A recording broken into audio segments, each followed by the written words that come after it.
In a small ravine, partially hidden by fallen branches, lay a man. He was maybe 50, dressed in expensive hiking gear that was now torn and muddy.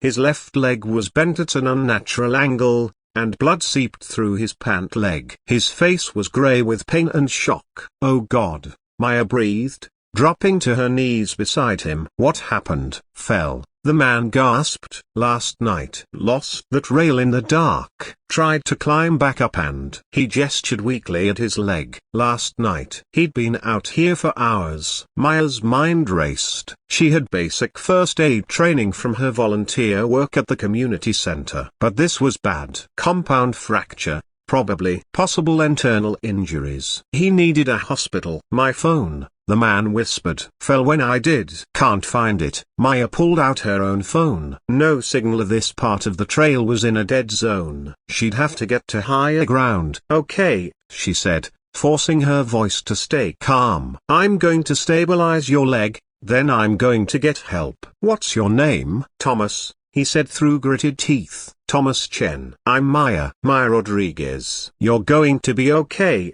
Thomas. I promise." She used branches and strips torn from her spare shirt to create a makeshift splint for his leg. Thomas cried out in pain, but she had to do it. I couldn't risk him injuring it further while she was gone. "I have some water," she said, helping him drink from her bottle. "And a protein bar." "When did you last eat?" "Yesterday morning," Thomas admitted. Maya gave him the bar as her lunch, but he needed it more. Then she took off her jacket and laid it over him. The morning air was cold, and he was shivering. "I'm going to run to the summit," she said. "Get a signal, call for help. I'll be back as fast as I can." 45 minutes, maybe an hour. "Thank you," Thomas whispered, his eyes filling with tears. "Thank you." Maya squeezed his hand, then took off running. She made it to the summit in 32 minutes, a personal record, though her lungs were screaming and her legs felt like jelly. The ranger station was still locked.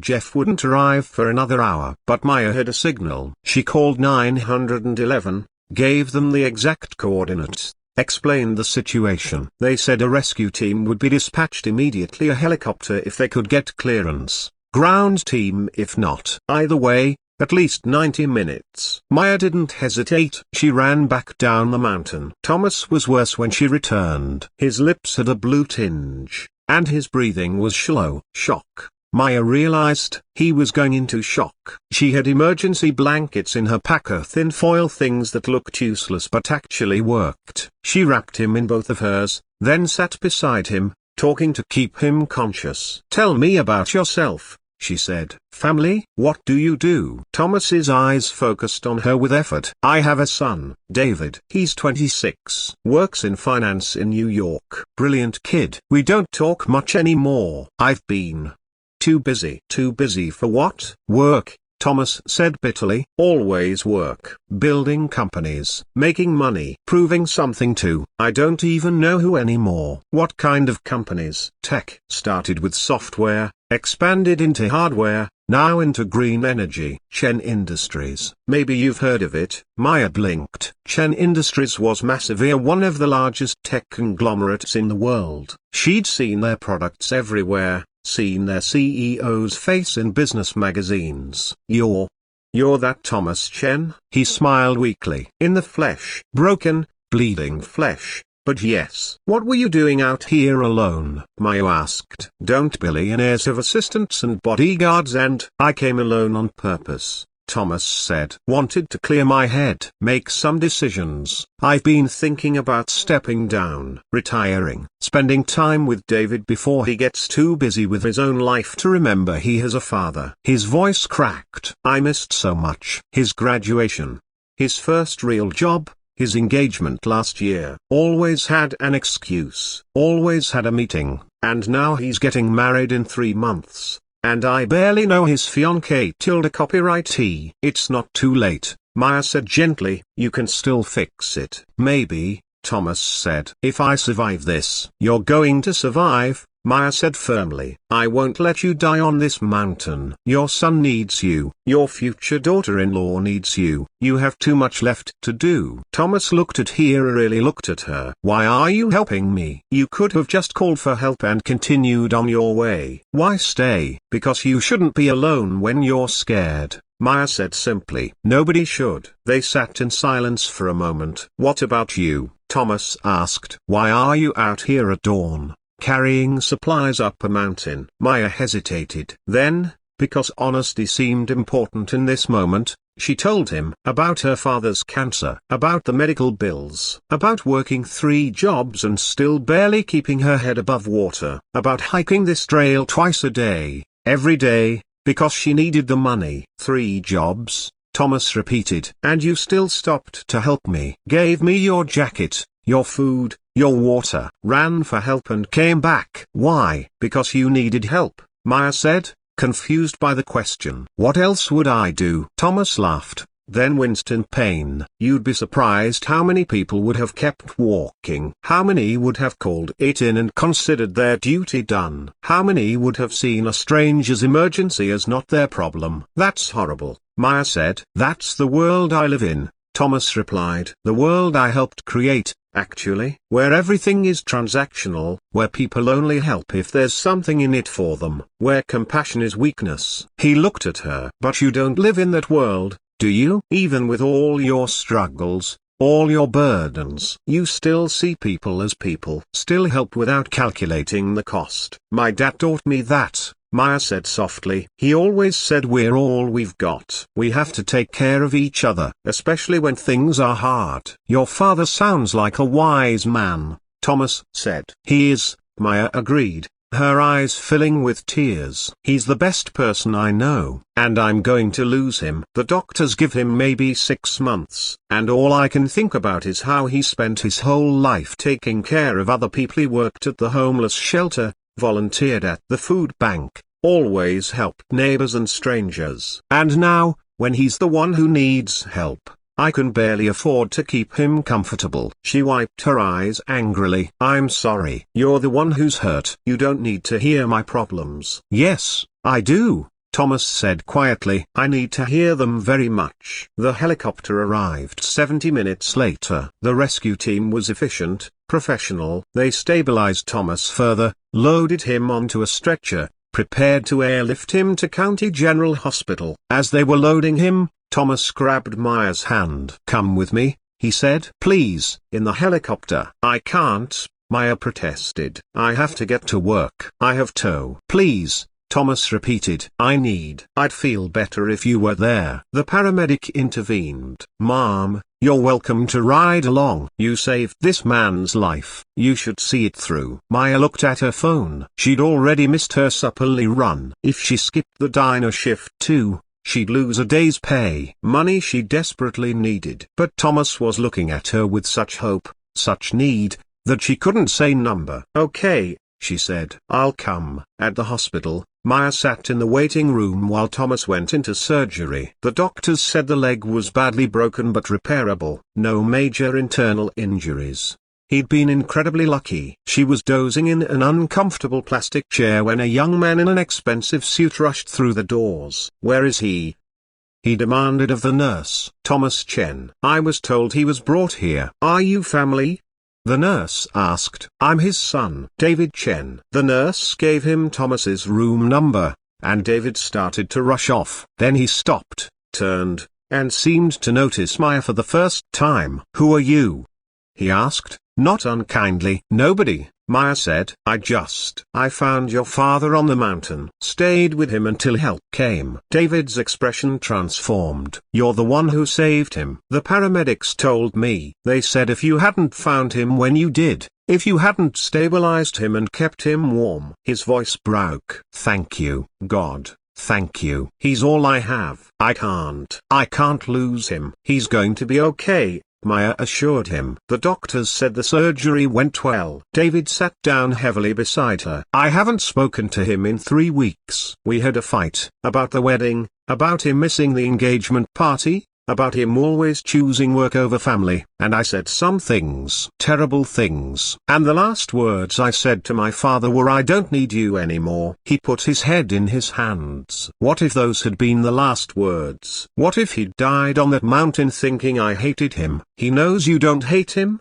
Maya said gently. He told me about you, about how brilliant you are, how proud he is of you, about how he wants to fix things, to be there for your wedding, to be part of your life again. David looked at her. He said that? He said he's been too busy, too focused on work, that he's missed too much and wants to change that. Maya smiled. I think almost dying put things in perspective for him. For both of us, David said quietly. When Thomas woke up after surgery, both David and Maya were the father and son talkeder, really talkeder for the first time in years. There were tears and apologies and promises to do better. Maya stood to leave, to give them privacy, but Thomas called her back. Don't go. Please. I have something I want to say to you. She sat back down. Thomas looked at David. This woman saved my life, not just by finding me and calling for help, but by staying, by giving me her jacket and her food, by keeping me conscious and calm, by treating a stranger with more kindness than I've shown to most people I've known for years. He turned to Maya. You told me about your father, about the medical bills, about working 3 jobs. Mr. Chen,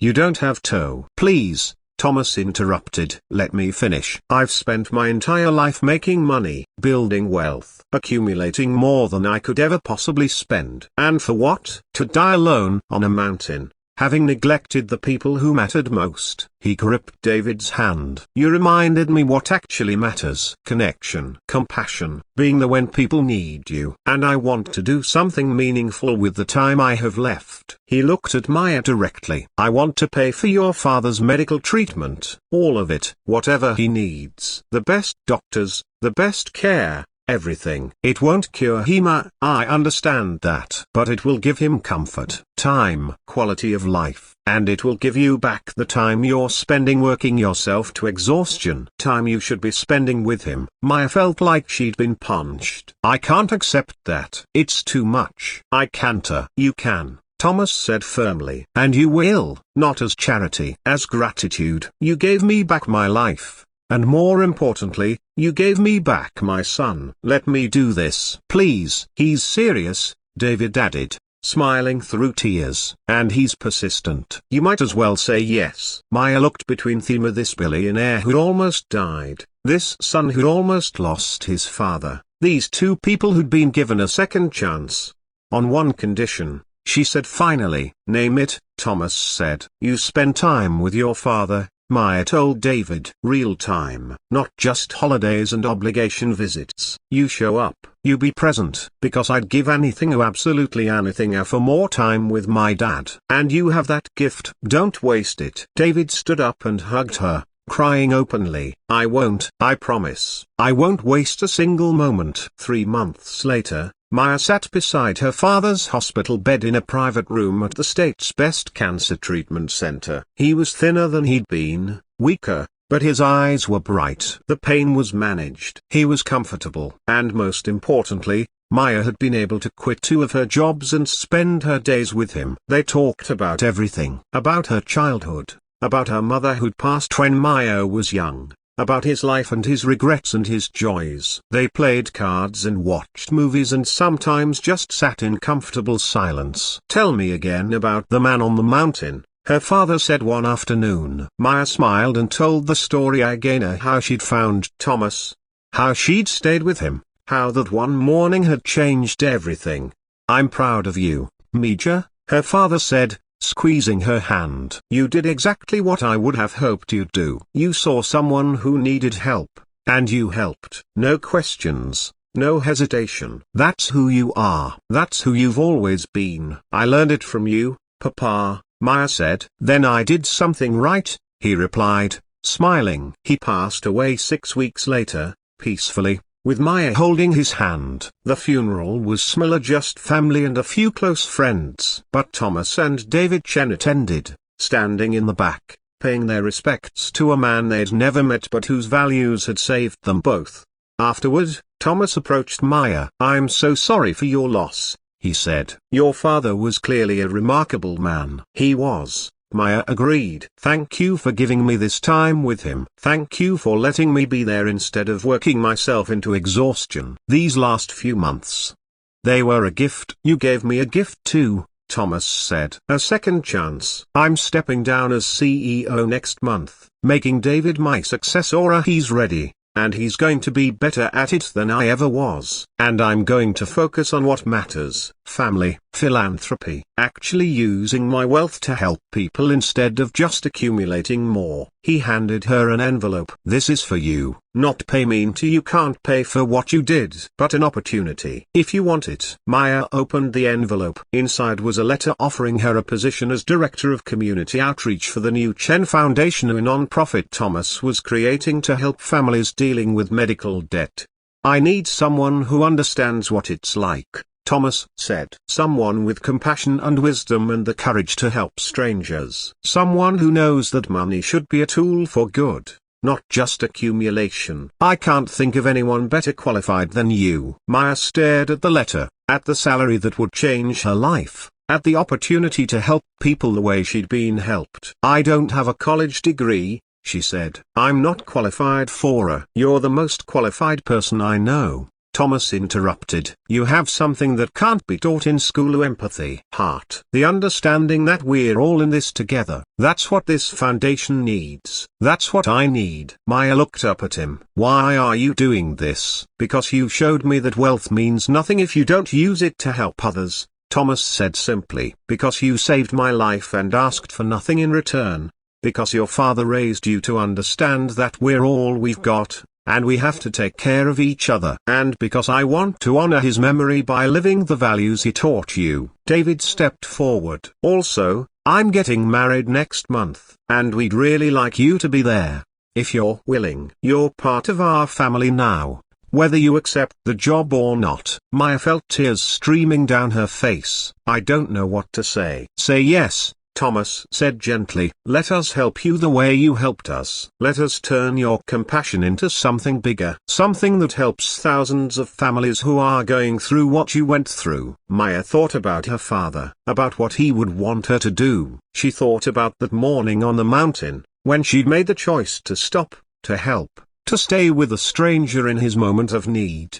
She thought about how one moment of kindness could ripple out in ways you never imagined. Yes, she said, I'll do it. 2 years later, Maya stood on stage at the Chen Foundation annual gala, looking out at a room full of donors and board members. When I found Thomas Chen on that mountain, she told the crowd, I wasn't thinking about changing my life. I was thinking about getting him help, about making sure he didn't die alone, about doing what my father taught me, seeing people who need help and helping them. That's all. She smiled. But that one morning set in motion a chain of events that's helped thousands of families. Families drowning in medical debt. Families choosing between treatment and rent. Families working themselves to exhaustion just to keep their loved ones comfortable. She gestured to the screen behind her, showing photos of families the foundation had helped. These are the people who matter. These are the lives we've changed. And it all started because of one simple truth my father taught me: we're all we've got. We have to take care of each other. Thomas and David sat in the front row, next to David's wife Sophie,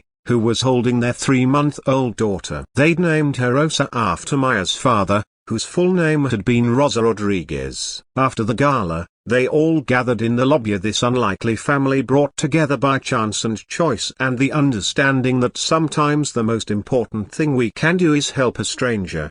Your father would be proud, Thomas told Maya, bouncing baby Rosa gently in his arms. So would yours, Maya replied, watching David and Sophie together, seeing the way David had learned to be present, to prioritize family, to show up. They both would be, David agreed. Because we're living the way they taught us, taking care of each other, using what we have to help others, building something that matters. Maya looked at this family she'd found at the foot of a mountain, at the billionaire who'd learned compassion, at the son who'd learned presence, at the baby who represented hope and second chances. We're all we've got, she said softly, repeating her father's words. Then we're lucky, Thomas replied, to have each other. And standing there in that momentous surrounded by love, by purpose, by the knowledge that kindness ripples out in ways we can never fully predict. Maya knew her father was